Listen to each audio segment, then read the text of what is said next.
This is what happens when the math on speaking doesn't really all add up.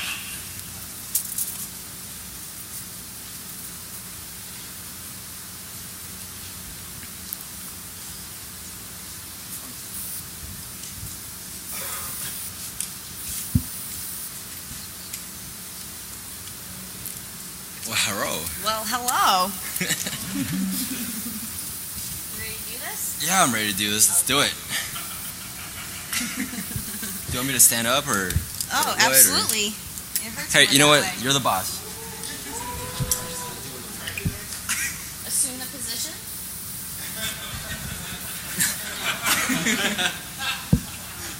No.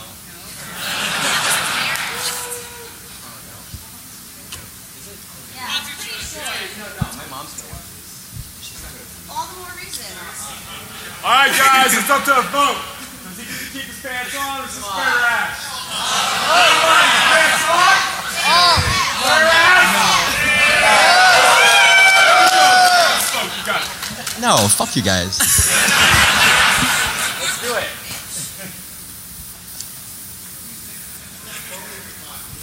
Yeah. 2 feet past the ass. All right, let's do it. It's all about fun. Thank you. One for every year, right? Thanks all. 21, right? Let's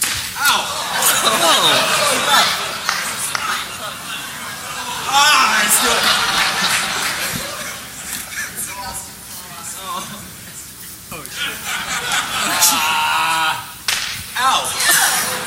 All right. 5 minutes for science. And this is taking.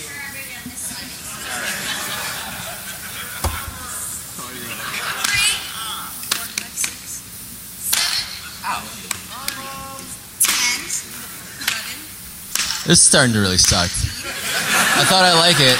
I liked it for a little bit. 13, that was my first year. 14, Ow. 15, and then I missed 16 and 17, so. John, you fucking suck. No, you gotta get the rest of it, man. No, I'm not. we're at 17. You guys want to help me finish counting? All right, ready? 18! Okay, Ong is my nice friend. Alright, science time. Enough spanking. Alright, enough fucking around. We're gonna do science now. Alright? Yeah? No. Okay. Ow. Thank you, Ong. Anyone else? Oh, Lord.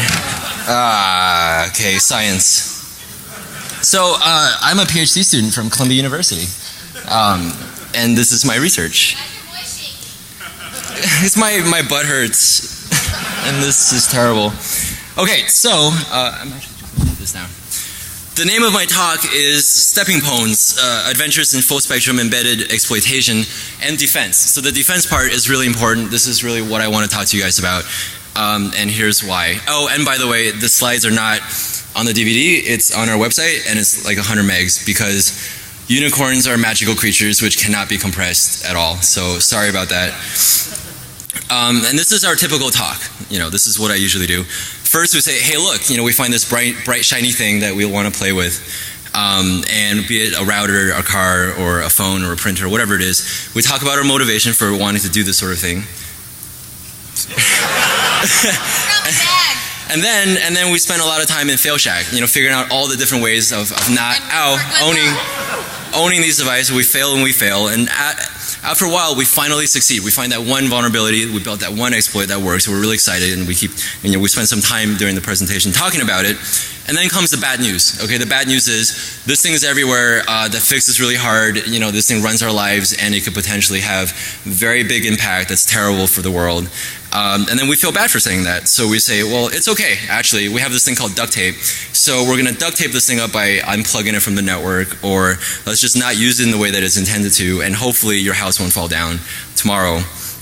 And then, me, I usually have pictures of cats and things I find on Google image search like 4 o'clock in the morning for harmless copyright infringement.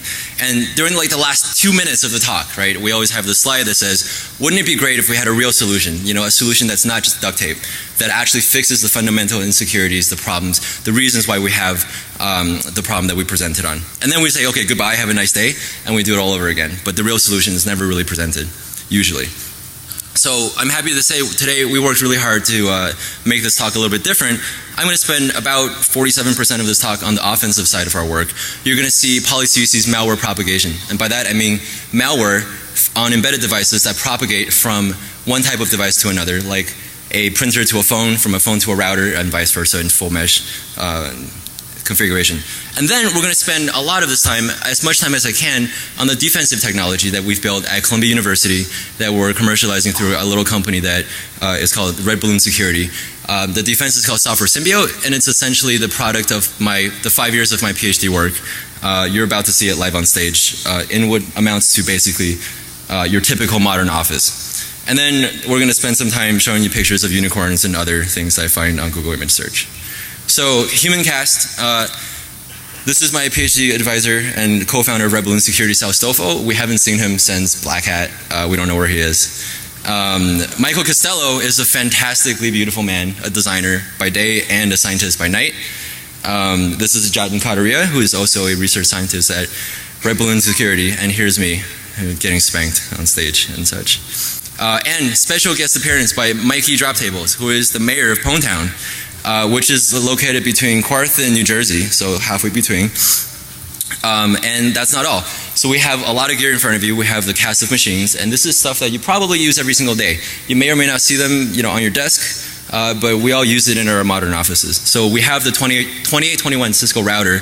This is probably something you'll find in the closet somewhere, right? And you'll have one of my favorite printers, the HP 2055 LaserJet. And the Cisco phone, right, the Cisco 7961. And today we're going to show you a 0-day that we drop at Black Hat, but we're going to show you here today. It's called the Cisco 8961. So this is the bright, new, shiny, sexy, new Cisco phone that's almost twice as expensive, but it's really nice. It also has a 0-day that's fun to talk about. And we're going to show you something on the 1841 Cisco router, and we're going to talk very briefly about the work that we've been doing recently on the Avaya IP phone as well. Now this is a this is an image that we all know, right? You have your big bad internet, you have this firewall, and inside you have the intranet where you're super safe. And Ponetown is on the right side of internet where Mikey Droptable lives. So he doesn't really know anything about your intranet, right? To him this is a mystery because he can't really send any packets to do recon through the firewall from outside in.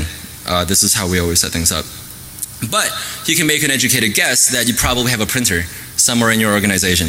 So this is what he does. He's very clever. He's going to make a fantastically impressive resume. And someone in your organization is going to be so compelled by this resume that they're going to print this out.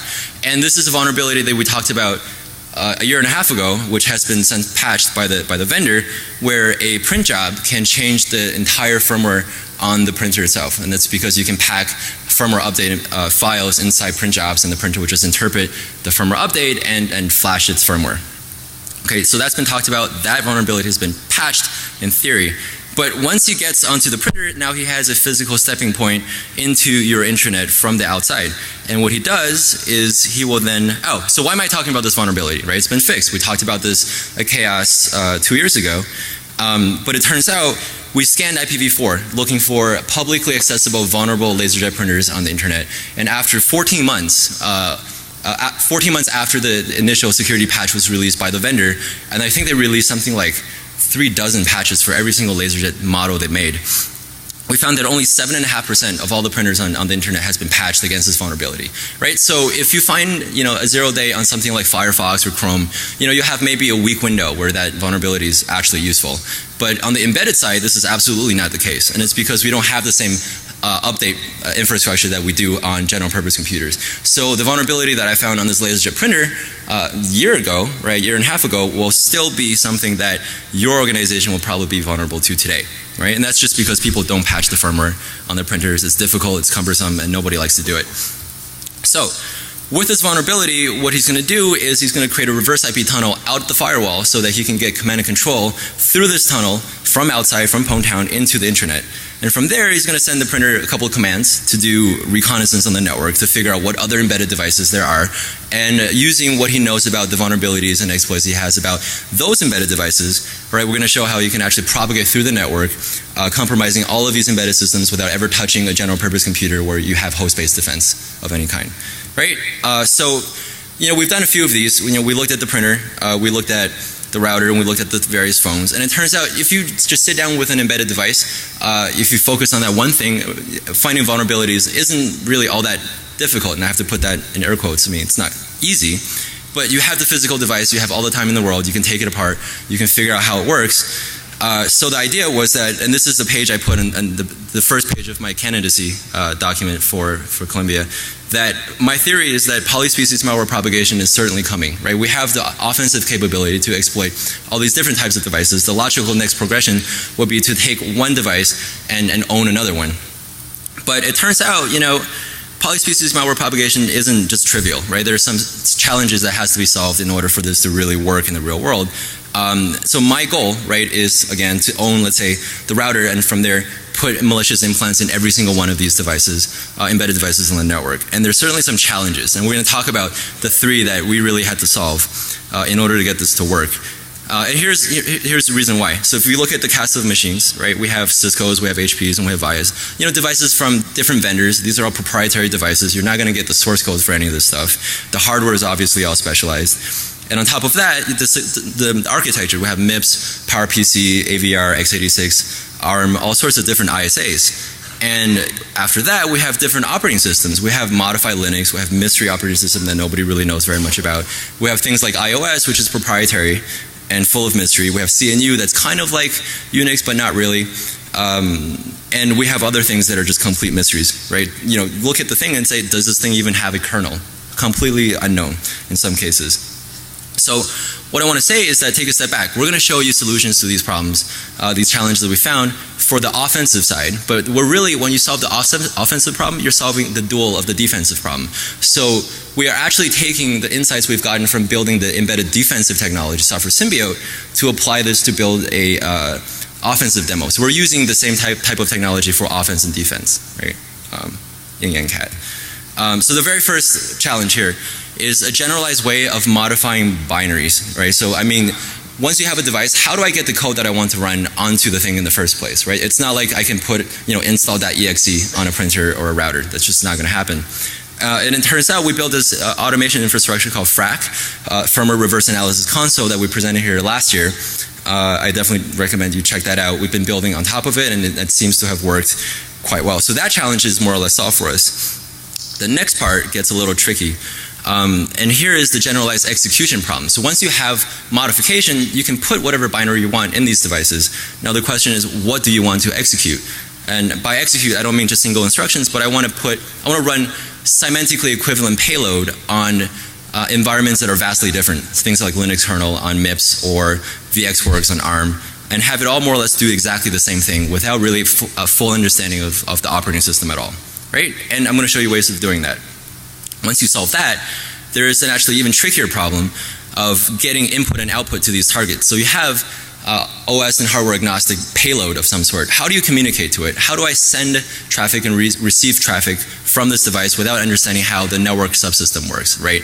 Typically you figure out, let's say the index driver works this way, I'm going to hook this specific call, and that's the way that I can see all the traffics that are coming in. But in operating systems that you really don't understand, this is very difficult. So let's talk about generalized execution first. Forget about everything you've ever learned about any operating system. That's why we have this black box down here, right? This is like XYZ computer. You know that the memory is roughly organized in this way. You have some code and you have some data, dynamic data region, right? Somewhere in that dynamic data region you have what's generally referred to as IO mem, right? And inside this code, it shouldn't surprise you, but embedded devices firmware is really bloated. It's got a whole bunch of code that really isn't necessary for the operation of that device. And by that I mean, debug strings, IGMP if you don't use that sort of thing, multicast IPv6 if you're not using it, syslog, and a lot of dead code, redundant libraries that are linked in through the build process and whatnot. In fact, Mike and I looked at Cisco IOS, and it turns out if we wanted to rip out BGP and the HTTP server, it looked like we were able to take out 40% of the iOS binary and still have that router come up and be fully functional if you just didn't want to use the web server or BGP. So there's a lot of room to play with. And on the other hand, there are points inside the code that we know that will be executed at a high frequency with high confidence, right, regardless of the operating system. And here's a really good example. The ERED instruction. Every time an exception comes up, the ERED instruction is called. So if we just mapped out all of the ERED instructions and hook that, we'll be guaranteed perpetual control of the CPU. And there are a bunch of other places where we can look, popular functions that are called all the time, memcopy, etc. So put these two things together, right? We replace the dead code that's not necessary for the operation of the device, whatever it is. We replace it with our own payload, right? This payload is capable of restoring state between itself and the host program. So think about this as a binary scheduler. We use some other dead code for dynamic memory region, stack, heap, scratch area. And the last thing we do is we hook a whole bunch of intercept points to guarantee that our payload is periodically invoked. And then that's really the solution to the generalized execution problem, right? You can compile the code for a specific architecture and inject it into the environment regardless of the operating system that you're working inside. Now, how do we solve the input and output problem? And I'm going to say that we can actually take the solution from the generalized execution part of this and at least solve the generalized input problem. The output is still a little bit more difficult. And this is what we do. The payload, in this case that we choose to run, is called the packet scrubbers, right? We're doing an Easter hunt, essentially. We're going to put this piece of code that will do a linear scan through the I/O memory region of the device regardless of what the operating system is. We're going to hook a whole bunch of points that's going to guarantee that the packet scrubber will be hit periodically all the time. And as the device receives network traffic, right, packets are going to be copied into I/O memory. And in that I/O memory region, we're going to detect well-known patterns that we define ahead of time that we're just going to call command and control patterns. And as the device operates, right, we pick out these patterns in memory and then we service them accordingly to our command and control scheme, right? And how do we get these patterns inside the I/O mem range? It turns out it's really it's really easy. Even if you send a malformed packet of some sort, as long as the device doesn't have a lot of hardware acceleration, the entire packet is usually copied into memory range of that device, and then the processor will analyze and decide whether it needs to discard it, quote unquote, or process it. And as long as the thing is copied into I/O mem, our packet scrubber will find it. So we can send this command and control through, let's say, an ICMP message, or we can send it through the content of a JPEG picture, right? As long as that is copied into I/O mem, our packet scrubber will identify it, right? So take a step back and think, is this something that's specific to ARM?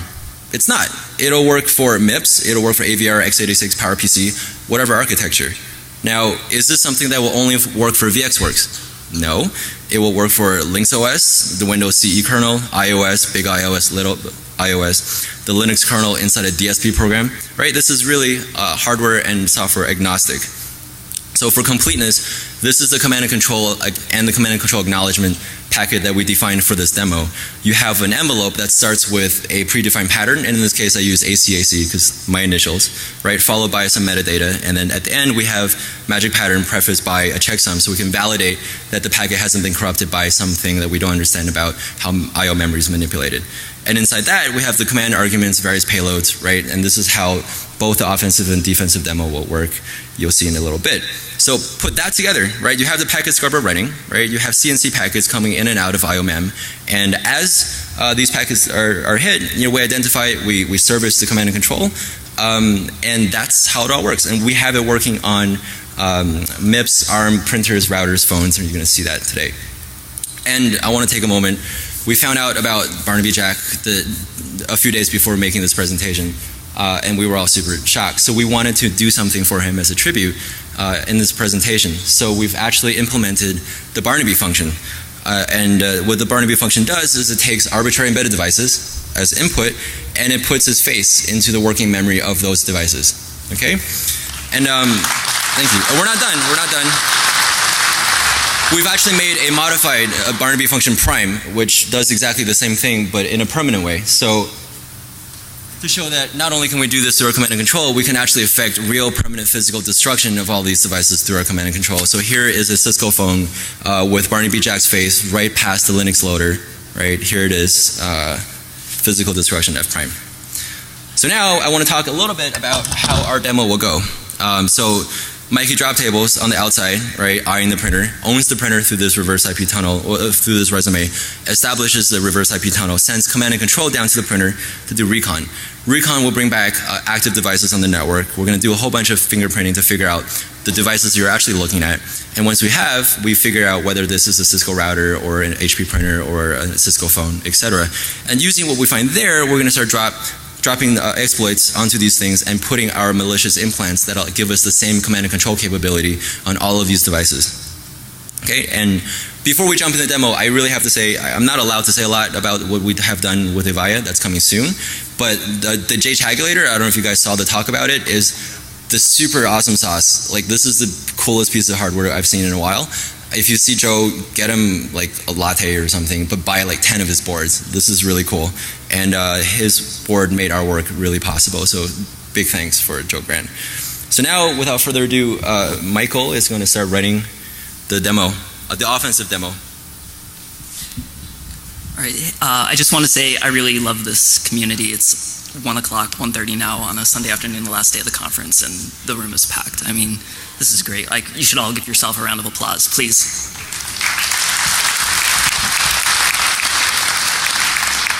And there's going to be a very tiny bit of audience participation here. So, you know, when that happens, please everybody just shout out the obvious answer. All right, so we're going to Pwn Town. Okay, so everything that we're doing here on stage right is Pwn Town. So this is where we're going to put our offensive payloads, and then after that's done, then we're going to come to the stage left over here and do defense. So I'm going to bring up my server. We've already sent our resume to the printer. It has been it's rebooted, and it's going to build its reverse tunnel connection out through the firewall, out to where Mikey Drop Tables is living. So we've got our tunnel connected. So we can now bring up our offensive console.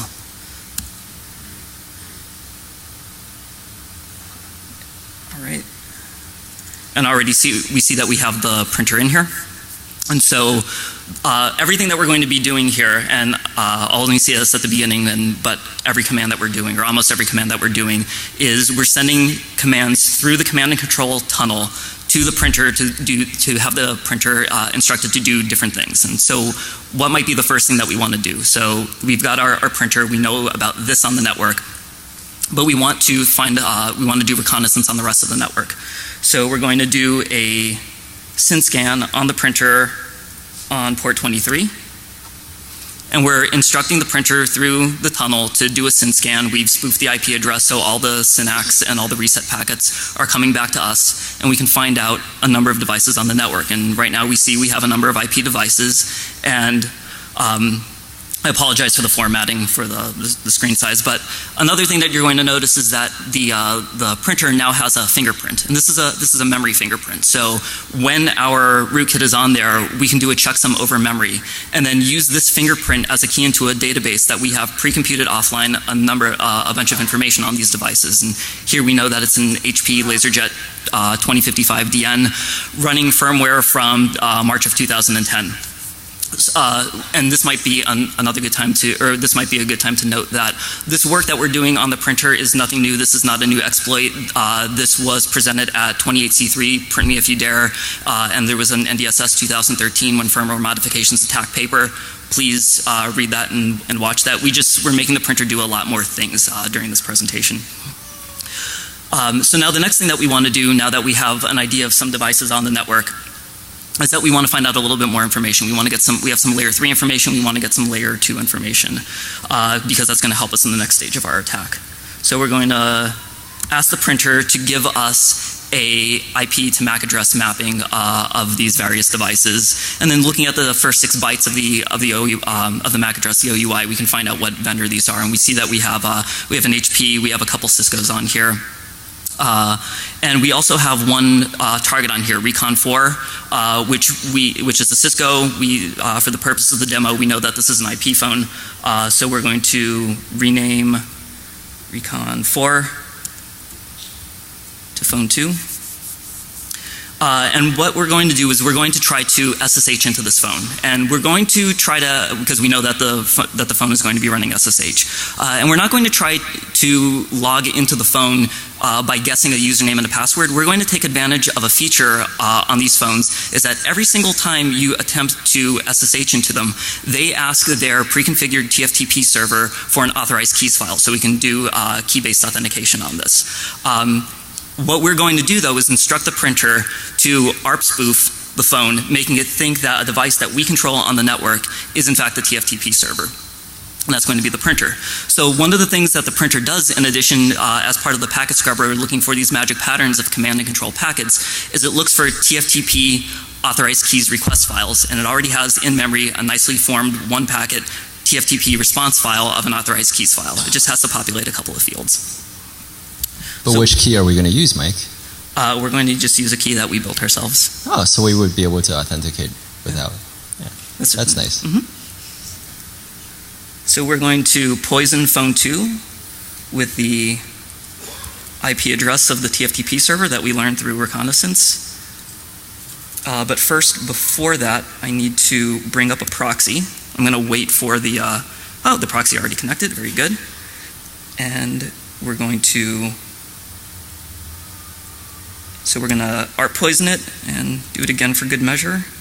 And so now Mike is going to SSH through the local host in Pwntown, right, through the proxy, through the printer, to the phone, right, and spoof the authorized keys file as it's being requested, and then get console access to the phone from the internet through the printer.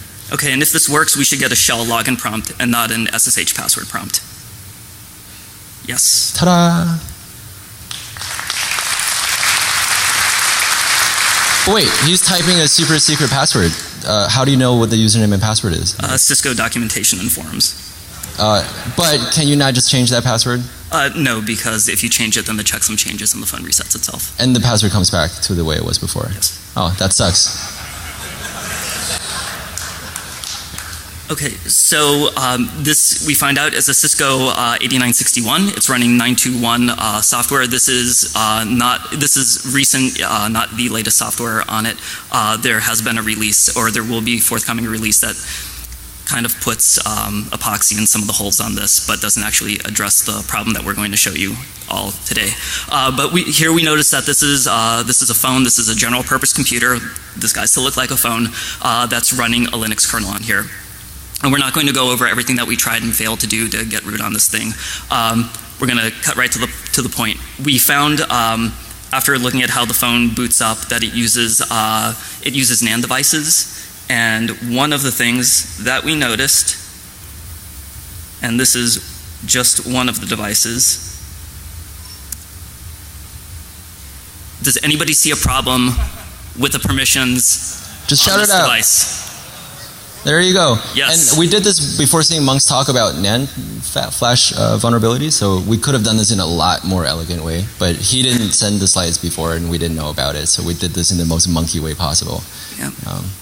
Yes, but so if anybody didn't hear it, MTD4 has world write permissions on it, and what we could do is if it has world write permissions, as an ordinary authenticated default non-privileged user, we could write to this device. In theory, right? But Mike, we don't have any tools to do that. I mean, we're going to have to compile it or download it. I mean, that's going to be a lot. How are we going to do this? Oh, actually, it's really convenient that Cisco had already packed for us a number of flash utilities, so we could erase the device and find out information. No way! So they give us permission to do it, and the tools that allows us to do it. That's pretty cool. And there's not only flash erase and info, but we also have a number of NAND tools that we. Wow, that's really useful. But okay, come on, like this file system is going to be like megs and megs large. I mean, how are we going to ship it to the phone?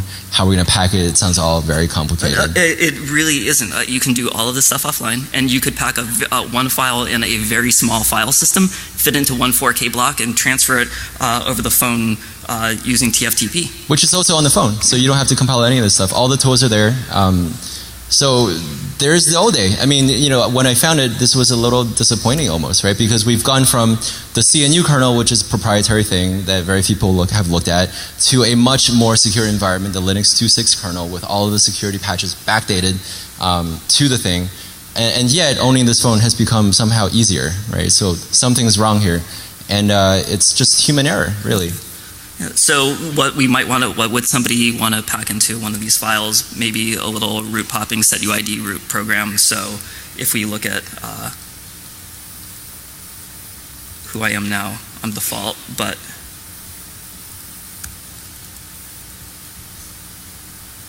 I really don't type this slow. Everything's going over this proxy.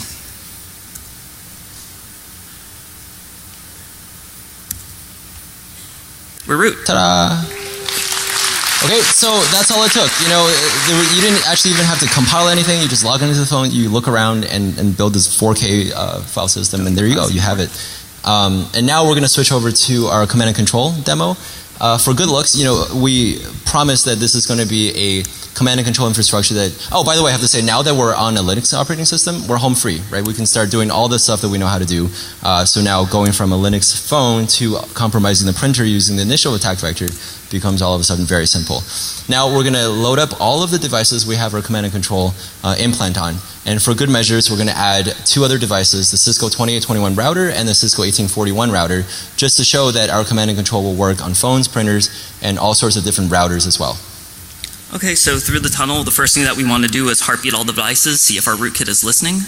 And of course, we're also doing this again through the tunnel that the printer is established. Okay.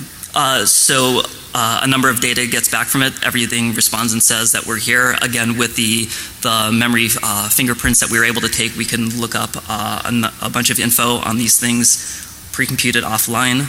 So, for instance, let's instead look at the 2821.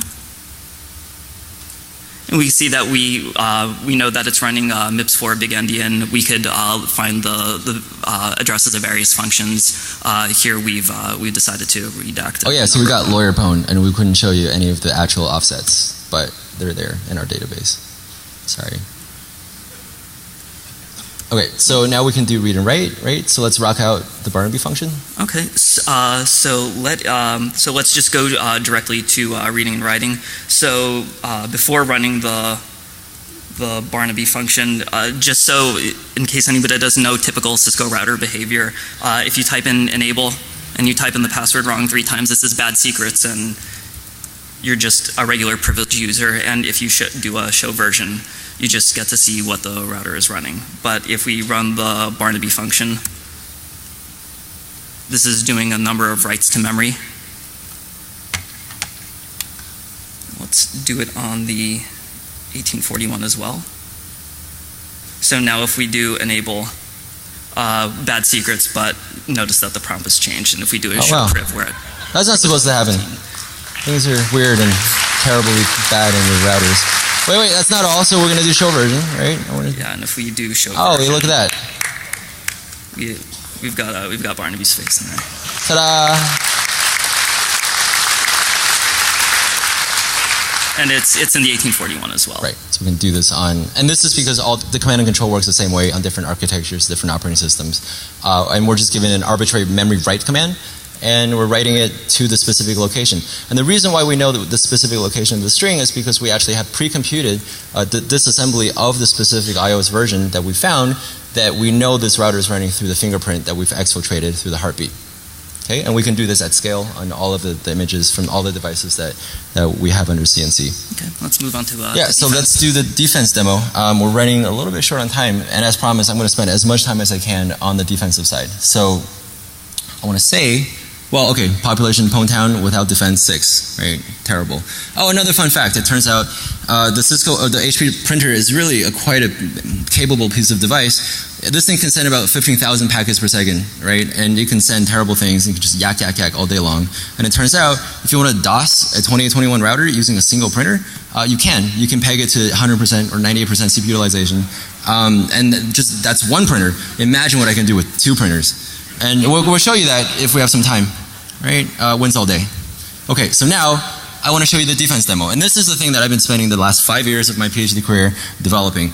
This thing is called Software Symbiote, and it uses a lot of the same insight that you saw on the offensive side to develop dynamic firmware integrity attestation in arbitrary legacy embedded devices. We're showing you demos that run on ARM, on MIPS, on Cisco phones, on Cisco routers, and then on HP printers. This is really not something that, and we require absolutely no vendor intellectual property. We take the binary that comes from the vendor. We require no source code. We require no hardware modification. This is not a timing-based attestation method. This is not a static attestation method. This is not proof carrying code in any way or inline monitoring. I mean, this is something very new that is very flexible, and you're going to see a demo of this thing working right now on exactly the same hardware that you saw the offensive demo on. So we're going to get out of Pwn Town and go somewhere else. And then, as Mike is setting up, we're going to run through the first phone exploit that does kernel memory modification, right? And we're going to bring up the Symbiote alerting console that's going to show us dynamic updates to the checksums of the static regions of code inside all of these devices. So any piece of code that is modified within static code regions of these devices will be detected in approximately about 100 milliseconds of detection latency, depending on the speed of this, the CPU. So the routers will have will have 100 milliseconds or so. The phone actually has a much faster CPU, so we can actually detect it much, much faster. Okay, so we got in here, we added our routers in. Again, I apologize for the formatting. So right now we have the phone, the router. There's a printer at the bottom. We'll try to add that in individually at the end.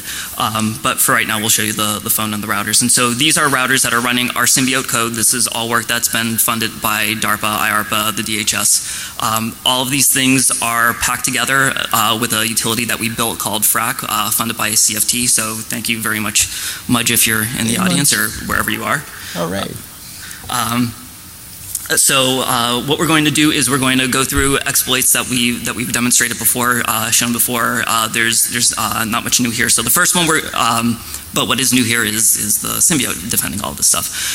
So the first thing that we're going to try it on is the Cisco IP phone.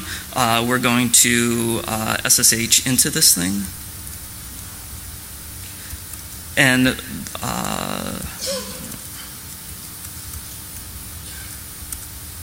so the exploit that we're going to be showing here is the same one that we showed at 29C3 hacking Cisco phones. So if you want the details on that, please watch that video. You can find it on YouTube. Whoa. Don't walk in front of the speaker.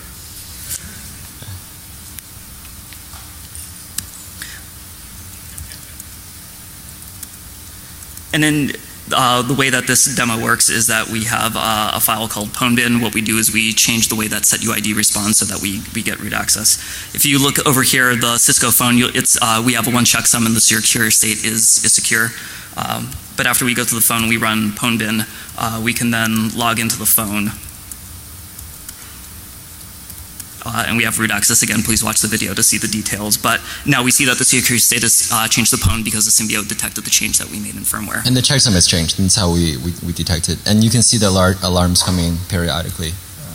We actually had to slow down the alarms coming from the phone, otherwise it would just flood the screen. So the alarms can actually come much faster, but for the sake of the demonstration, we had to slow down the refresh rate a little bit. Okay, and here we're just going to show the 2821 router because of the screen formatting. But we're not going to be demonstrating a Cisco iOS exploit today. Along with the Symbiote, we made a small change to the show CDP neighbor command, which in addition to showing us our CDP neighbors, it also makes the memory modification change that was part of the Barnaby function to bypass enable authentication. So if we run show CDP neighbor here, we could see that the router 2821 checksum has changed and it's changed state to pwned as well. And let me see if I can bring up the printer quickly. Let's do the 2821. It's off the screen. It'd be hard to see. I can't see. Well, so what you're looking at here are functionally equivalent devices, but these are very unique devices in the sense that the phone and the printer and the routers you've seen are literally the only ones of their kind in the universe that actually has host-based defense in real time as the device is running that will allow you to have alerts that tell you whether the phone and the printer and the router has been exploited with approximately about 100 millisecond latency. Right? This is something that's never happened before, and you folks are the very first people to actually see something like this. And this is not something that we developed specifically for a specific model of a Cisco or a phone or a printer. This is generic technology that can be injected into legacy embedded devices without requiring any source code, any hardware modification. So this is something that you can see in a car, right? You can see in something that controls, Predator drone or the Mars rover, which also runs VxWorks, by the way. It's the same operating system as the printer, right? Okay, so that here, exists. Yeah, and with the printer that has a very small proof of concept symbiote running into it, we can use our command and control rootkit that we had demonstrated earlier, and if we write an image of Hello Kitty into it, the state should change.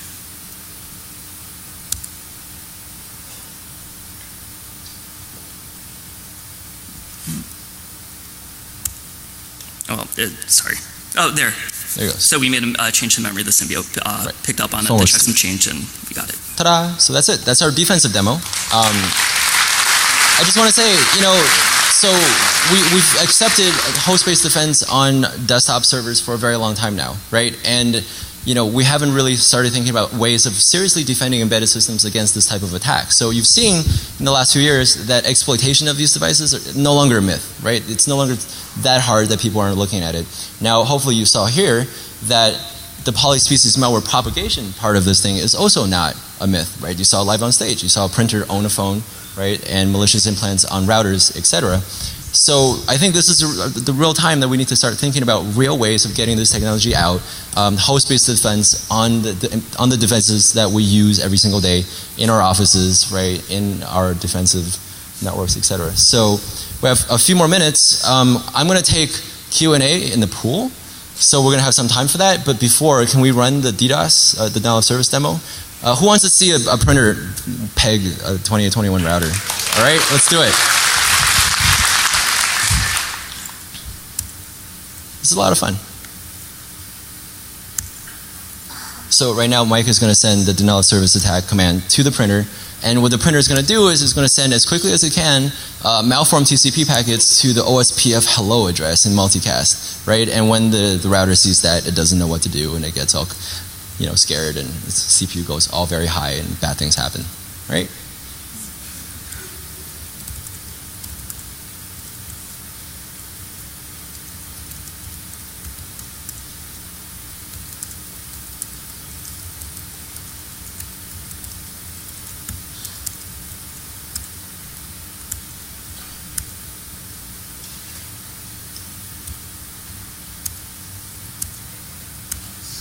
Ta-da! So, that's not good, right? You shouldn't have your router running at like 98% CPU utilization. And this is all happening from a single printer. So imagine like a printer and a phone, right? We'll show that next year.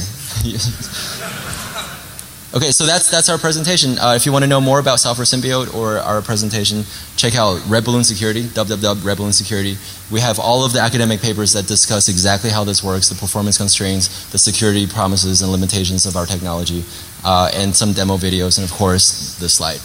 I don't know if I have time to take questions, but QA area in the pool. All right. And it'll probably be about 30 minutes. Yeah, about 30 minutes. We'll pack up. We'll go to the pool. All right. Thank you very much.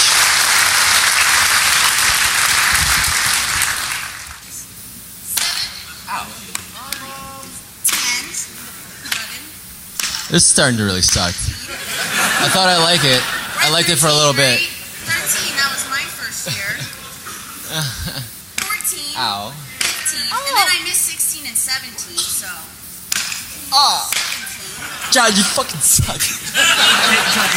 No, you gotta get the rest of it, man. No, we're at 17. You guys want to help me finish counting? Alright, ready? 18! Okay, Ong is my nice friend. Alright, science time. Enough spanking. Alright, enough fucking around. We're gonna do science now. Alright? Yeah? No. Okay. How? Thank you. Anyone else? Oh, Lord. Okay, science. So, I'm a PhD student from Columbia University. And this is my research. This is what happens when the math on speaking doesn't really all add up.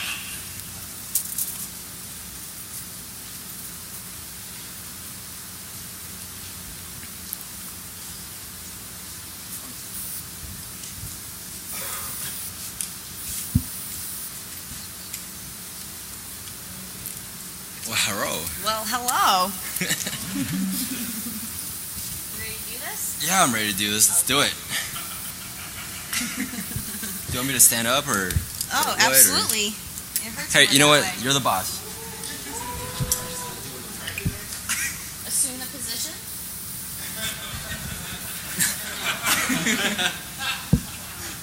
No.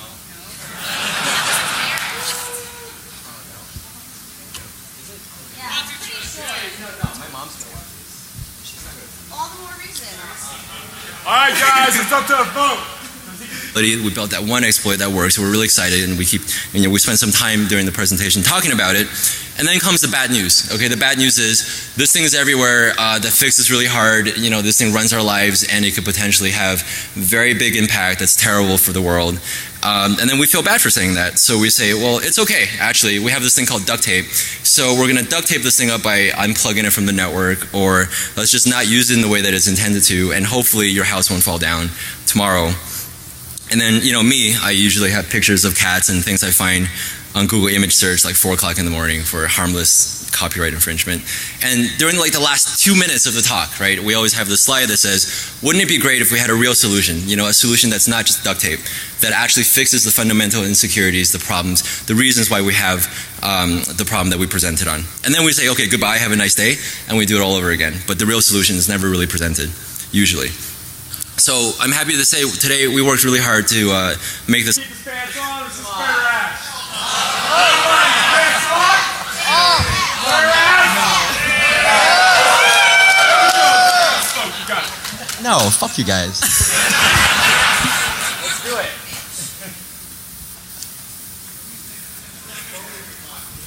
Yeah. Be 2 feet past the ass. All right. Let's do it. It's all about fun.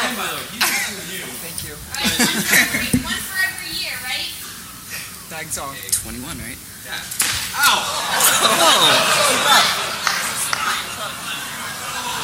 Let's do it.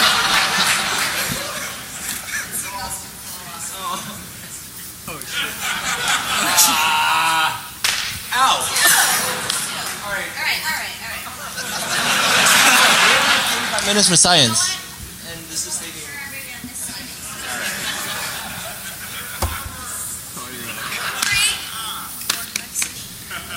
It's my butt hurts, and this is terrible.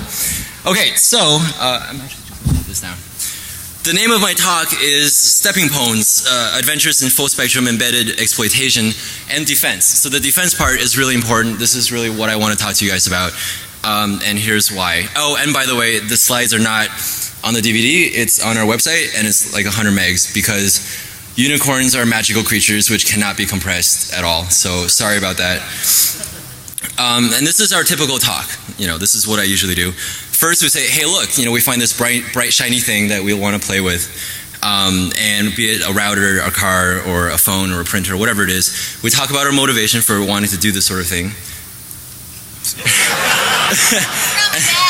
And then we spend a lot of time in Fail Shack, figuring out all the different ways of not owning these devices. We fail and we fail, and after a while, we finally succeed. We find that one vulnerability.